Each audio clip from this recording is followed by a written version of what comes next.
Everyone that's Anyway, I don't agree with you that video, YouTube should be forced to be public domain. Fine. Don't agree with me. I'm not saying that they have to be. I just think that if there's a video sharing platform where people are sharing their opinions, and we're a democracy, there should be another. Maybe it's not. Maybe this is the thing. It shouldn't be mandatory that there's a platform that is unbiased. Right. It just bothers me that.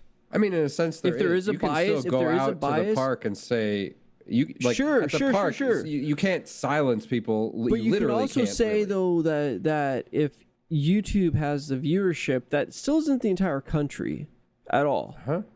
It's still small. It's larger than Twitter, I believe. I want to believe it's larger than Twitter, but I also think I think a lot of YouTube is also what I would classify as.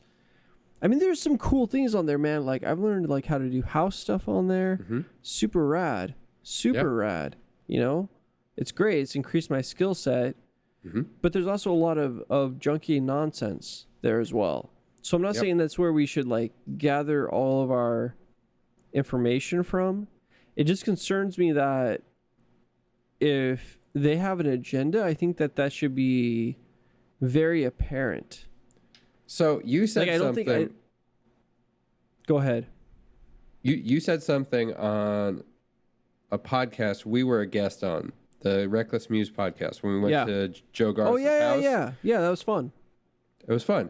And there was an experience on that podcast where there was presumably a homeless lady walking around, and she started yelling, and I think she was yelling at Alma or something like that. Like, it was a fairly negative experience.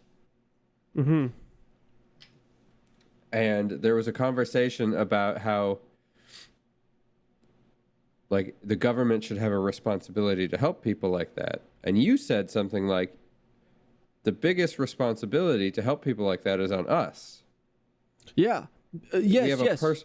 Right. So, I agree with you. Along those lines, though, I think actually the responsibility of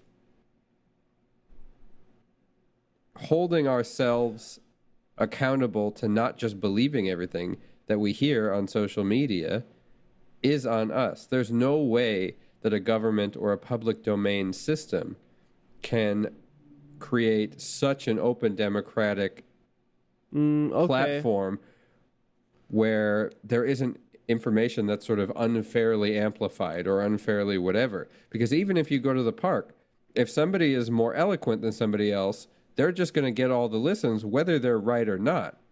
And that's kind of human nature.